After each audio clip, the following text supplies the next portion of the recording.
안녕하세요. 린의 박경희 변호사입니다. 오늘은 EU 공급망 실사법의 동향과 주요 내용 그리고 대응 방안에 대해서 살펴보겠습니다. 특히 독일과 프랑스법을 중심으로 살펴보도록 하겠습니다. 목차는 이제 보시는 것처럼 CSDDD 주요 내용 살펴보고 그 다음에 독일 프랑스법 내용 소개해드리고 각 법의 비교 그리고 저희의 대응 방안 이런 순서로 살펴보겠습니다. 먼저 주요 내용을 보면은요. 이게 사실 만들어진 배경이 기존에도 약간 국제적인 표준을 통해서 자발적으로 공급망 실사를 하는 사례들이 있었거든요. 근데 자발적으로 하는 거다 보니까 뭔가 피해가 발생하더라도 기업이나 피해자한테 뭐 법적 확실성을 제공해 주지는 못하는 경우가 있었고요.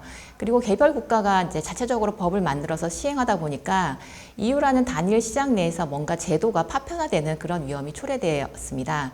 그래서 이런 것들을 좀 막기 위해서 뭔가 EU 전체 단일 시장 내에서 수평적인 프레임워크를 제시하기 위해서 이제 이 안이 마련이 됐습니다. 현황을 보면은 작년 2월 달에 집행위원회에서 지침안이 제출이 됐고요. 그 다음에 작년 11월에 EU 의회에서 수정 초안이 발표가 됐고 12월에 이사회의 수정 의견이 발표가 되고 올해 6월 1일에 EU 의회에서 최종 입장을 본회의에서 승인을 했습니다. 그 EU의 입법이 보면은 이제 집행위원회에서 이제 안이 나오면은 의회하고 이사회 의견이 통일이 되어야지만 이제 법령이 제정이 되는데 이번 건 같은 경우에는 서로 다른 수정 의견이 있었기 때문에 결국에는 올해 말까지 3자가 협의해서 공동안을 마련할 것으로 예상을 하고 있습니다. 주요 내용을 좀 더 상세하게 살펴보면 먼저 적용 범위에 대한 것입니다. 이제 집행위원회 안이 이제 중요하니까 이걸 먼저 좀 상세히 보면은 EU 영내 기업과 EU 역외 기업으로 좀 구분을 하고 영내 기업 같은 경우에는 직원 수가 500명을 초과하고 전 세계 매출이 1.5억 유로 이상인 경우, 그 다음에 두 번째는 직원 수가 250명을 초과하고 전 세계 매출이 4천만 유로를 초과하는데 단 4천만 유로 중에서 50% 이상이 고영향 섹터에서 발생하는 경우를 말합니다. 이제 밑에 보면은 작은 글씨로 고영향 섹터가 어떤 경우냐 하면은 사실 그 인권과 환경에 좀 문제가 있을 수 있을 것 같다고 생각되는 부분들이에요. 보면 섬유 및 가죽 생산 유통, 옷, 신발, 농업, 임업업, 음식품업, 원유, 천연가스, 석탄 등 원자재 생산 유통, 철강 생산 유통 이런 분야가 고영향 섹터로 구분되어 있습니다.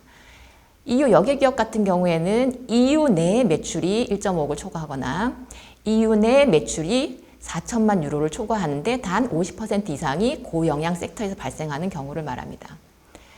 그 다음에 이제 이사회하고 EU 의회에서 수정안을 냈다고 했잖아요. 전반적으로 보면은 이사회 같은 경우에는 기업들한테 조금 더 유리한, 조금 더 완화된 기준을 제시하고 있고요. EU 의회 같은 경우에는 좀 더 강한, 그러니까 인권과 환경을 좀 더 보호해야 한다라는 입장에서 좀 더 강한 의견을 내고 있습니다. 이사회 같은 경우에는 기본적인 뭐 직원 수라던가 매출은 이제 비슷한데 2년 연속 충족되어야 된다라는 조건을 더해가지고 좀 더 적용 범위를 좁히는 면이 있고요.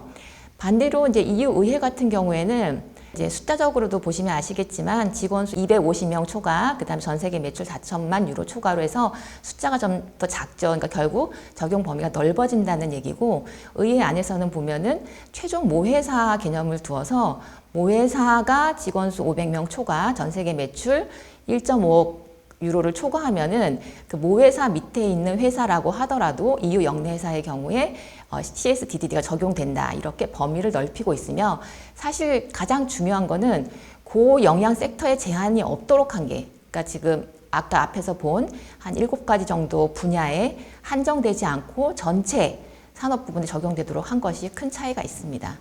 따라서 이제 좀 3자 협상안이 어느 쪽을 따르면서 이제 만들어질지를 좀 잘 살펴볼 필요가 있습니다.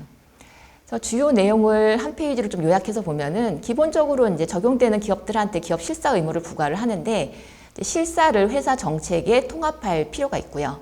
그리고 인권과 환경에 대한 실제 또는 잠정적인 부정적 영향을 식별을 해야 되고 그 다음에 뭔가 실제하거나 내지는 잠재적인 부정적 영향을 파악을 했으면 예방 조치, 중단 조치 또는 최소화 조치를 해야 됩니다.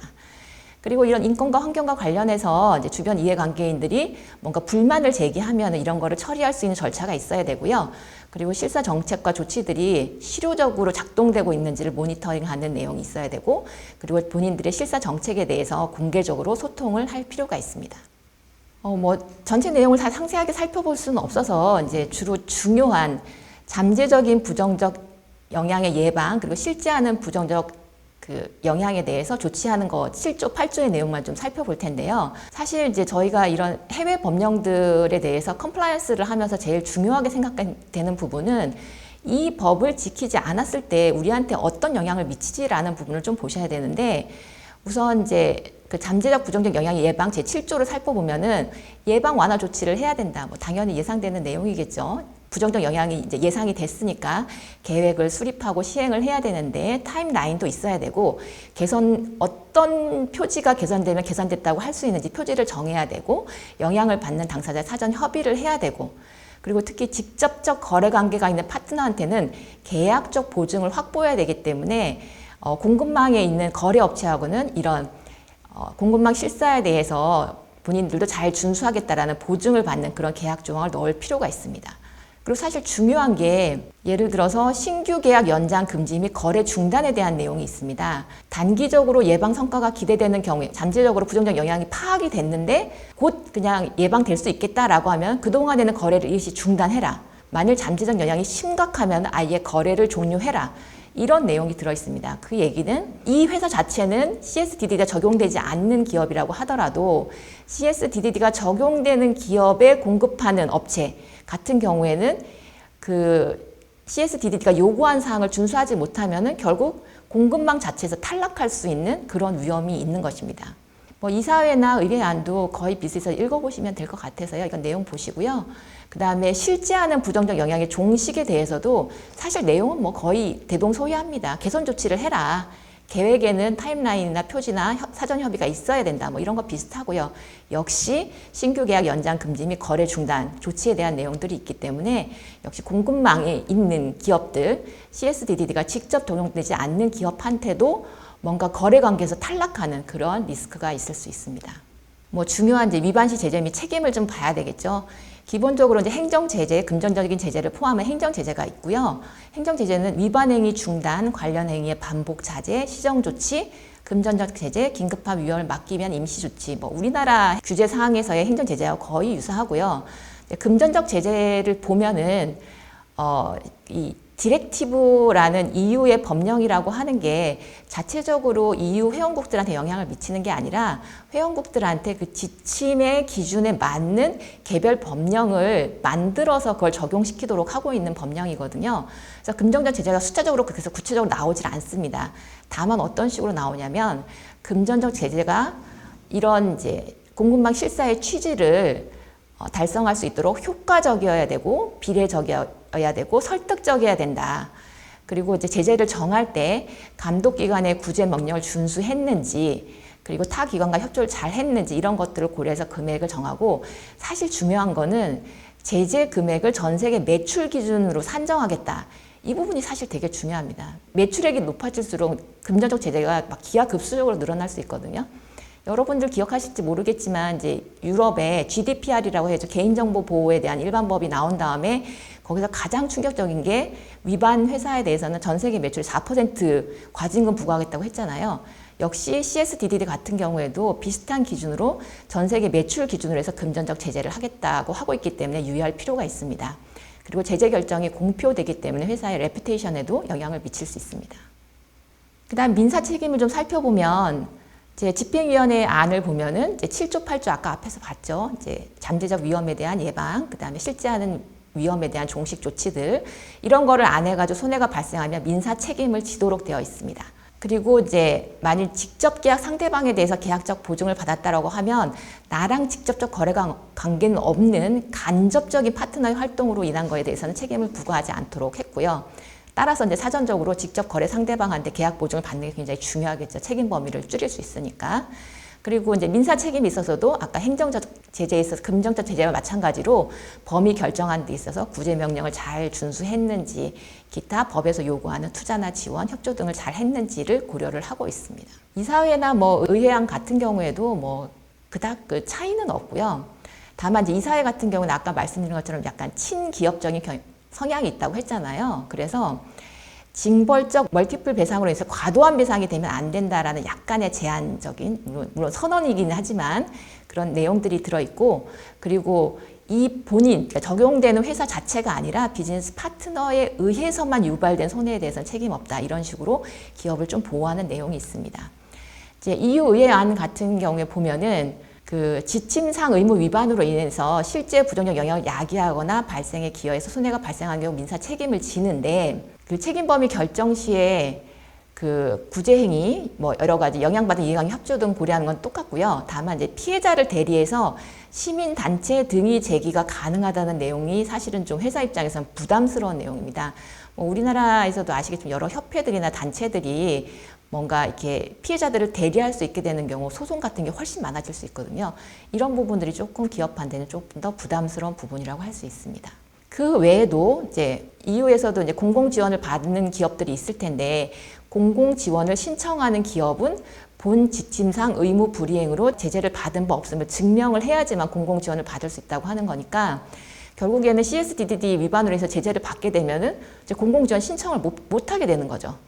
이제 EU 의회안은 좀 더 이제 넓어져 가지고 공공 지원만이 아니라 공공 계약, 양허, 국가기관과 계약을 체결하는 것도 그때도 고려를 하겠다. 제재를 받은지 여부를. 그러니까 좀 더 이제 강화되었죠. 반면에 이제 이사회는 이런 내용을 삭제하고 있습니다. 그리고 이제 집행위원회 안에 보면은 이제 뭔가 내부에서 책임지는 사람이 있어야 되지 않겠냐 해가지고 이사의 선관 의무 규정을 두고 있습니다. 그러니까 본 지침이 적용되는 EU 기업의 이사에게 지속 가능성 문제에 대한 결정의 영향을 고려할 의무. 그러니까 기업을 경영하면서 지속 가능성까지 같이 고려를 해서 그렇게 업무를 해야지만 이사로서 선관 의무를 다한 거다. 다하지 않는다면 결국에는 책임이 있는 거죠. 뭐 주주들로부터, 이해관계인들로부터 이사들이 책임을 질 수 있는 그런 근거 규정을 두고 있습니다. 그리고 이사에 대해서 구체적으로 실사를 시행하고 감독할 의무를 부담시키고 그에 따라서 회사 전략을 조정할 의무까지 부과시키고 있어서, 사실 이 법이 적용되는 이제 회사의 이사들은 상당히 좀 무서운 거죠. 잘못하면 개인들이 다 책임질 수 있기 때문에. 이런 내용에 대해서는 이사회에서 의회에서 조금 좀 과하다 해가지고 삭제하는 의견이 많기는 합니다. 그래서 최종안에서 어떻게 나오는지를 좀 살펴볼 필요가 있습니다. 그럼 이제 언제부터 이 지침이 적용될 것인가를 봐야 되는데, 이제 EU 집행위원회 안을 보면은 지침이 시행되고 2년 내에 필요한 규정과 행정조치를 채택해서 공표를 해라.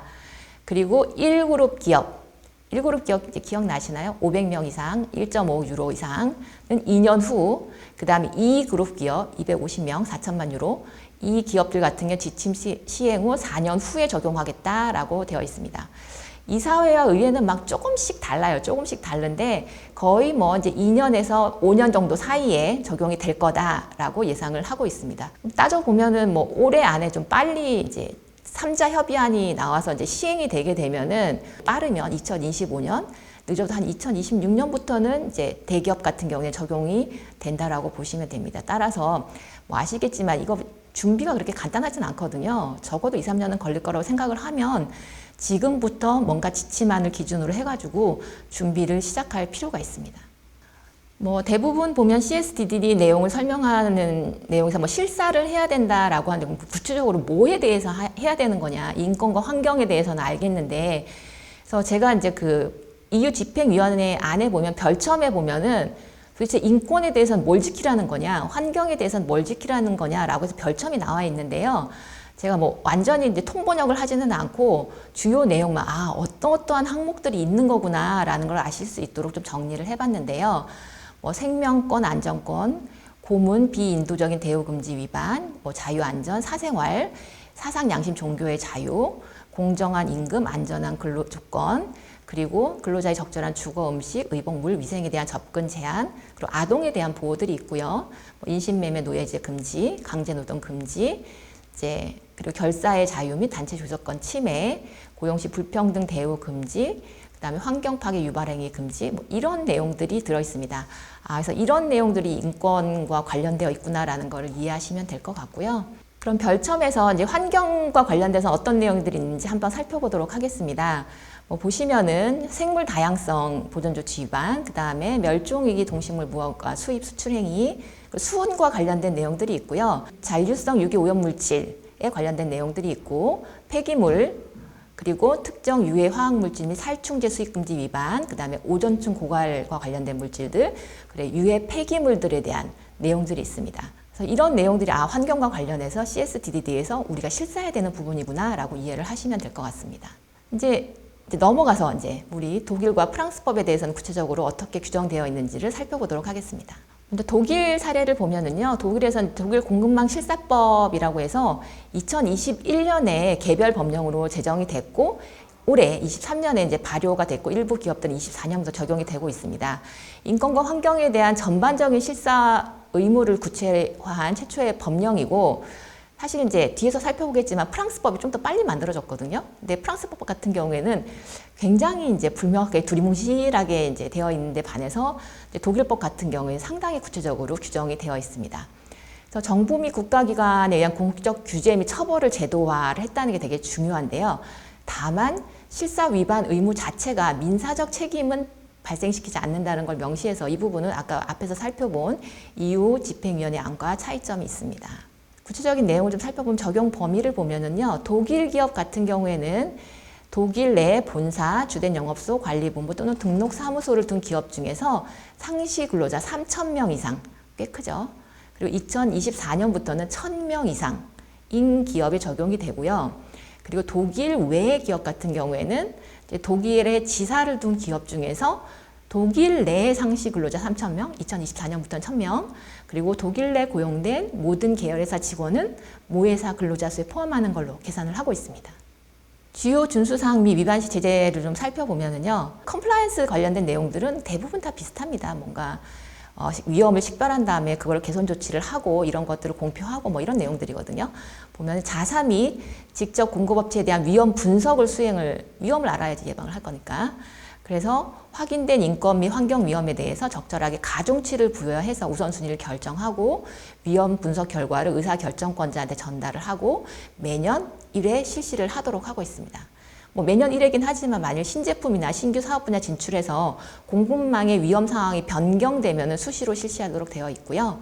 그리고 정책 성명서를 발표하도록 하겠습니다. 그러니까 우리 기업의 실사 정책은 이렇다라는 거 설명하고 우선순위는 어떻게 정했고 그거에 대해서 이런 실사를 잘 함으로써 우리가 갖게 되는 인권과 환경에 관련된 기대치는 어떤가 이런 것들을 정의하는 정책 설명서를 발행하도록 하고 있습니다. 그리고 이제 당연히 위험이 확인됐으면 이제 예방 조치를 해야 되겠죠. 그래서 자체 운영 예방 조치 본인 회사에 대해서 관련 사업 프로세스에서 인권 정책을 실행을 해야 되고 확인된 위험을 예방하기 위한 적절한 구매 전략 그리고 공급망 내에서 교육도 실시를 해야 되고 인권 전략 준수 확인을 위한 위험 기반 조치 수단을 실시를 해야 됩니다. 그리고 우리랑 직접 거래하는 공급업체에 대해서도 예방 조치를 해야 되는데 기본적으로 뽑을 때 우리 거래처를 뽑을 때 인권 및 환경적 기대치를 고려를 해서 뽑아라. 사실 이런 내용은 우리나라 중대재해처벌법에도 동일한 내용이 있거든요. 뭔가 산업재해 예방 능력에 대해서 평가 기준을 가지고 평가해서 이제 수급업체를 뽑아라. 이런 내용은 똑같습니다. 그리고 직접 공급업체에 대해서 계약상 보증을 하라는 내용이 있죠. 그리고 계약상 보증 이행을 위한 교육을 실시를 하고 그리고 이 기업들로부터 인권 전략 준수 여부 확인을 위한 계약 통제 메커니즘 및 위험 기반 실행에서 동의를 받아라. 이렇게 하고 있습니다. 역시 독일법들은 기본적으로 다 매년 1회씩 실시하도록 하고 중대한 변경이 있을 때는 수시로 하도록 이렇게 되어 있습니다. 여기서 위반 시 제재 중에서 중요한 게 기본적으로 행정 제재를 한다라고 했으니까 벌금 80만 유로 벌금 낸다라고 하는데 연 평균 매출액이 4억 유로를 초과하게 되면은 최대 2%의 벌금이 가능하도록 역시 전 세계 매출액 기준으로 이렇게 제재를 할 수 있도록 하는 게 기업 입장에 상당히 부담스러운 부분이죠. 그리고 확인된 위험에 대해서는 시정 조치를 해야 되는 것 역시 비슷한 내용입니다. 그리고 이렇게 보면은 직접 공급업체 의무 위반 발생 시 명확한 일정을 포함한 종식 또는 최소화 실행 계획을 실행을 해야 되고 그리고 여기서 좀 고려할 게 당해 산업 분야 타 업체와 연합하여 원인 발생 업체에 대한 영향력을 증대할 수 있도록 되어 있습니다. 사실 이제 우리 공정거래법 생각해 보면 담합이 사실은 제일 위험하고 못하게 하는 행동인데 뭔가 인권과 환경 보호를 위한 정책에 있어서는 여러 업체들이 연합해서 한 업체한테 압박을 가해도 괜찮다라는 내용이 들어있는 거죠. 그리고 역시 여기도 거래 일시 중단 그러니까 최소한 노력을 하면서 그 기간 동안에 거래를 일시 중단할 수 있도록 하고 있고, 그리고 위반 사항이 심각하고 계약 기간이 도과한 후에도 상환 개선이 안 될 것 같고, 뭐 여러 단체가 좀 단합해서 뭔가 영향력을 행사해도 성공 기대가 없으면은 아예 거래 중단 조치를 하게 되어 있습니다. 그러니까 마찬가지로 이런 이제 독일의 공급망 실사법이 적용되는 업체에 뭔가 물품을 납품한 업체 같은 경우에는 거래 관계가 끝날 수 있는 거죠. 역시 여기 위반 시 제재도 비슷한 연평균 매출액 4억 유로 초과 시 최대 2% 벌금이 가능하도록 이렇게 되어 있습니다. 불만 처리 절차를 수립하도록 되어 있고요. 그러니까 자체적으로 또는 직접 공급업체에 발생한 위반을 누구든 신고할 수 있고, 이제 신고자한테 너의 신고를 받았다는 걸 컨펌을 하고, 그리고 담당자가 이제 신고자와 관련 사실을 면담하도록 되어 있습니다. 이런 것들을 서면으로 절차 규칙을 마련하도록 하고 있고요. 이제 이런 불만 처리 절차에서 그 위험 관리 감독자가 독립 공정성을 보장하고 비밀 준수 의무를 가지고 있도록 하고 있습니다. 그리고 이제 중요한 내용이 불만 제기자, 미슬블로어라고 보통 얘기하는데, 이 사람들이 이제 보복당할까봐 걱정을 많이 하잖아요. 그래서 법에서 명시적으로 이제 이 사람들에 대해서 처리 절차에 대한 정보를 제공하고 접근성을 보장하면서 특히 이제 신원에 대해서 비밀을 유지하고 보복 금지하도록 이렇게 얘기를 하고 있습니다. 이런 불만 처리 절차 유효성에 대해서도 역시 1년에 한 번 이상 검토를 하도록 하고 있고, 이런 걸 위반했을 때는 50만 유로 벌금이 최대 부과될 수 있습니다.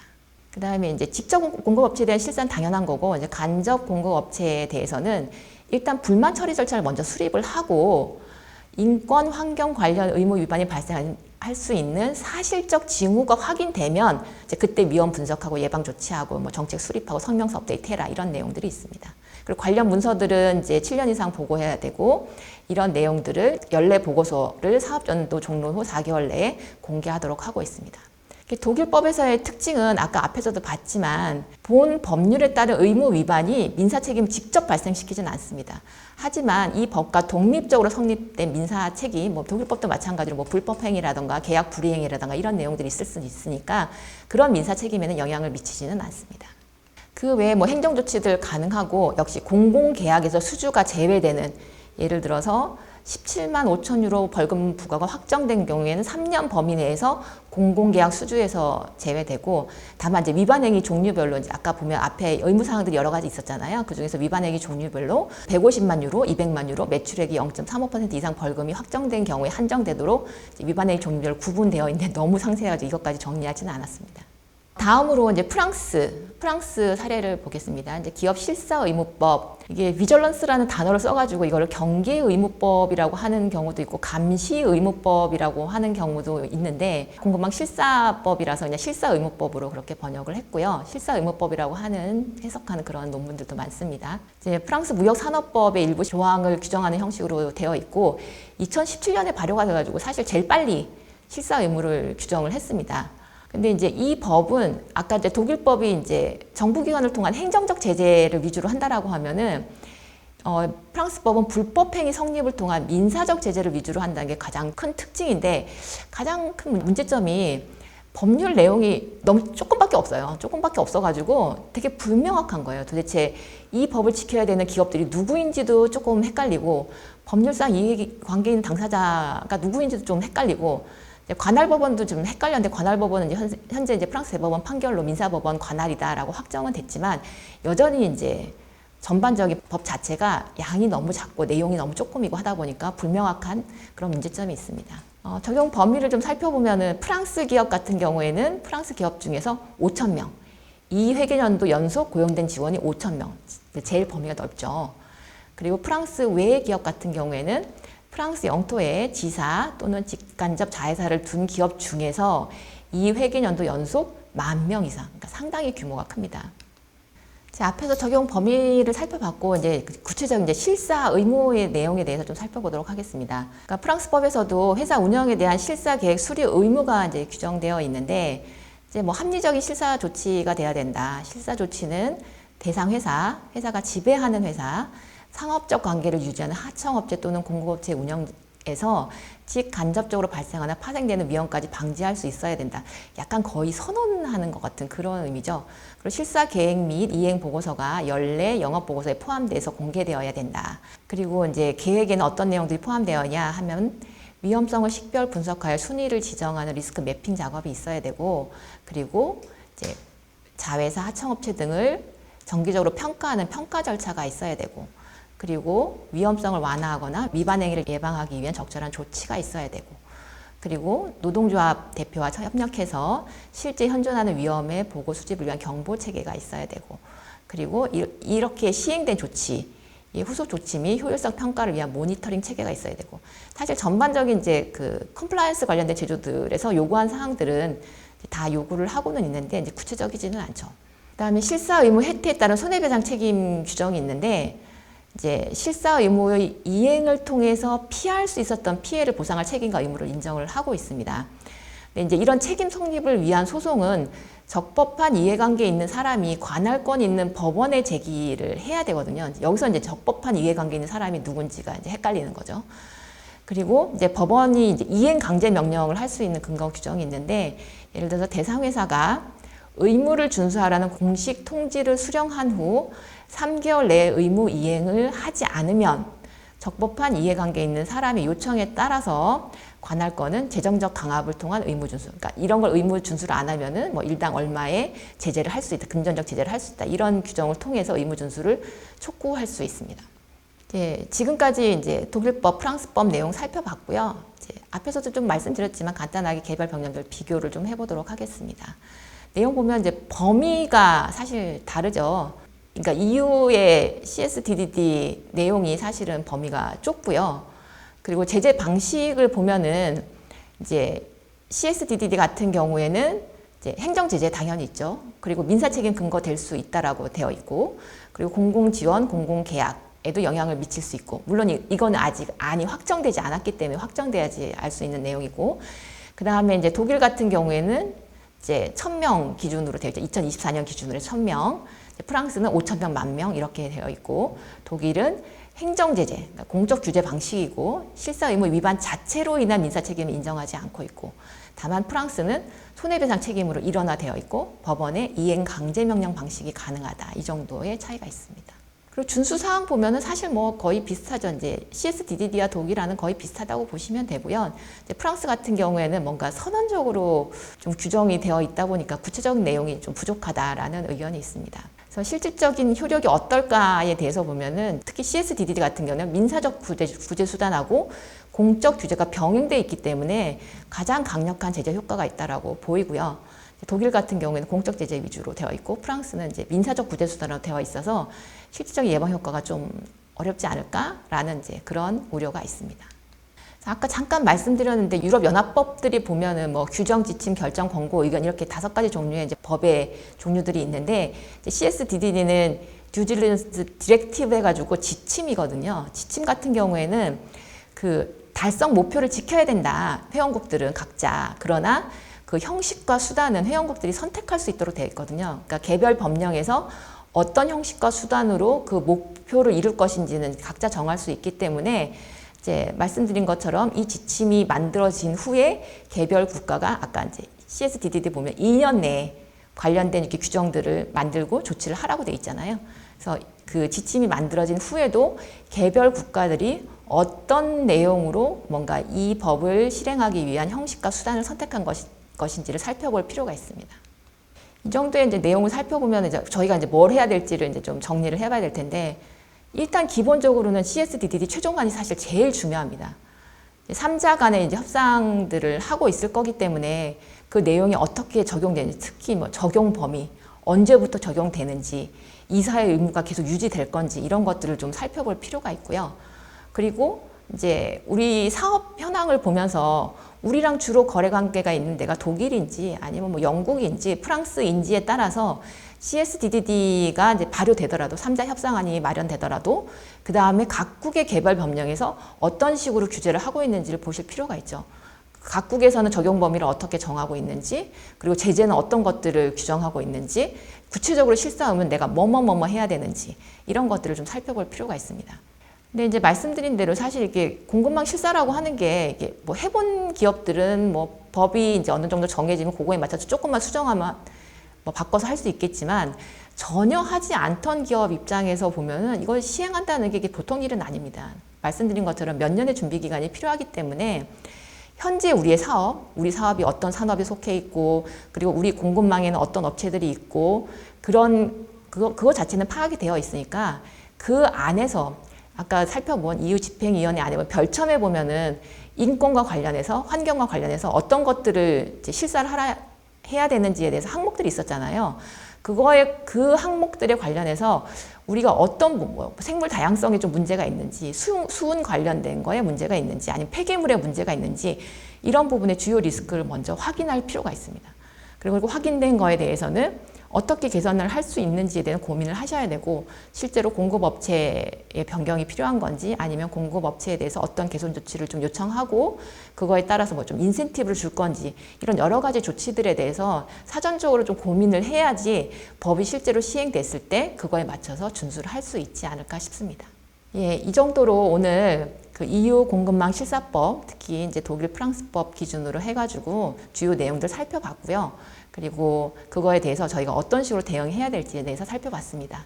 여러분들이 이제 공급망 실사법에 대응하는 데 있어서 약간의 도움이 됐으면 하고요. 다음에 또 다른 내용으로 다시 찾아뵙도록 하겠습니다. 감사합니다.